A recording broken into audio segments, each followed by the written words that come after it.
What's up, MaximoTV? We are with the man of the hour, Vincent Tran, a.k.a. Vince, the man, the legend. He's the one that directed Batgirl, all of this epicness. How are you doing today? I am really fantastic and very happy that this film has been doing pretty well. So I'm glad. You were saying it's been received well by the nerd geek culture. Yeah, I think they really understand that I'm not a geek myself. I'm not like into comic books. No, surprising. So you're not like...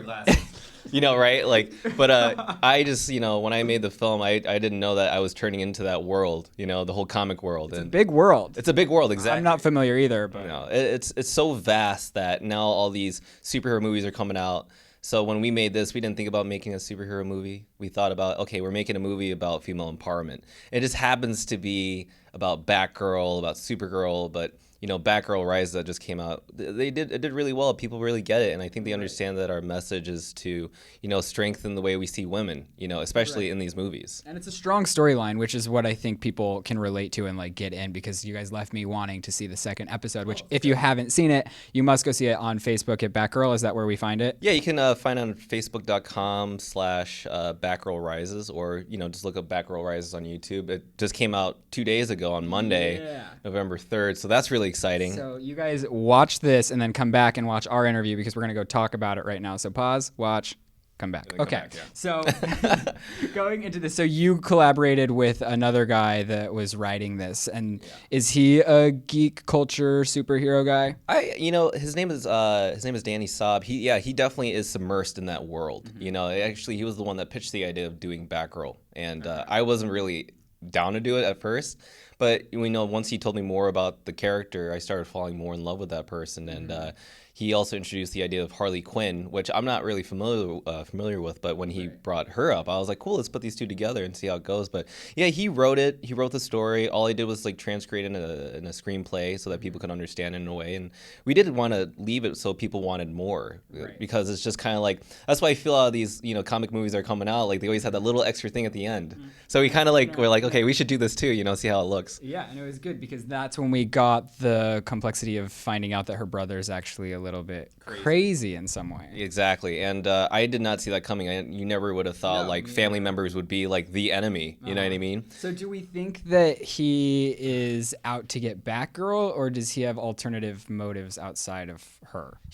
Well, the way that we portrayed it was that, he is a bit crazy, but his motives are, he wants to take revenge on his father and teach him a lesson, because he had to suffer through what his dad had, committed, which was putting these criminals in jail, but having to pay the price by, putting his family in danger.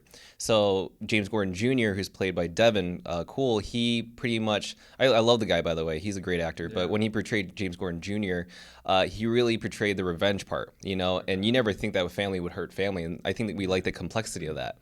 And so hopefully people will feel surprised, because usually when we see villains nowadays, they have some, they're a bit crazy, but they're also almost fictional. If you think about part of the real family, exactly, we're rooting for, because we're rooting for Batgirl to find her brother, which and she doesn't know. You know what I mean? Like Batgirl doesn't know, and I can't wait until she finds out. That's why you got to keep making episodes for I know, exactly, and I hope that we can give that to the crowd. And right now, people like it, and we're only gonna do what people want more of. If they want to see more Batgirl, we're gonna do that. A lot of people seem to be falling in love with Harley Quinn quite a bit, and James Gordon Jr., which is kind of a new character in this new live action world. And if people want that, we'll give it to them. Yeah. So when you were making this, you were saying your focus as like a director coming in on it was creating strong, empowered women, and just creating an overall film, since you're not kind of into the geek culture so much. Yeah. It just, for Danny, he introduced the movie to be screened over at the Comic-Cons, and he was just like, they would really appreciate it. My main focus was, I don't care who watches it, as long as people watch it, that, they will be like, okay, this is not just about female empowerment, but, the way that we should encourage more female directors, female writers to be in charge of Hollywood, because, I mean, just less than maybe 10% of female directors on TV shows are female, and I'm just like, God, we need to encourage more of that. And the free, I know that right now, Guardians of the Galaxy, they had a female writer on that movie, and she did great. So I would like to see more of that coming out with any studio, with any franchise. If they do perceive this, if they have more power over it, then hopefully independent productions or any indie filmmaker, or just anybody in general, can help inspire them by just filming it, doing it themselves, and just putting it out there in the market. You know what I mean? Great. Great. And then how did you personally get into all of this filmmaking, directing, all of that? Well, the filmmaking part just kind of came along. You know what I mean? I used to be a breakdancer. Oh, really? Part of Chicago Tribe, by the way. What? Yeah. So is that still a thing? Yeah. Chicago Tribe is a dance crew back in Chicago, obviously, but I've been with them for like 15 years. And it's breakdancing. It's breakdancing, b-boying. Yeah, I've been doing that for quite a long time. Is there like videos on the internet of this that we can find? You can find me online. My nickname is Vicious D. Yes, Vicious D. And you'll see some crazy stuff of me. It's crazy. It's been a long time, but yeah. What's like your signature move? What do you go for? Well, I've been trying to work on my elbow air flares, but you know, coin drops are my thing, and I love doing like one arm poses. Pretty much, it's just what I love the most about it. So you do a lot of when you're not breakdancing. Do you do a lot of like calisthenics? Is that what that's called? Where you do like a lot of body weight stuff? Yeah, pretty much. I mean, like my own body weight, if anything, is like enough already. I don't really lift weights, but yeah, I mean, other than breakdancing, it brought me out here to Hollywood because I wanted to pursue it. But eventually, I started getting into acting, then I got into directing, and then directing allowed me to really be in control of the storytelling, you know. And then when it came into this type of stuff, you know, I wasn't expecting it at all. And when they wanted me to, when I originally pitched the idea to my colleagues, like, hey, man, really like for you guys to invest in this idea. It's gonna mean a lot.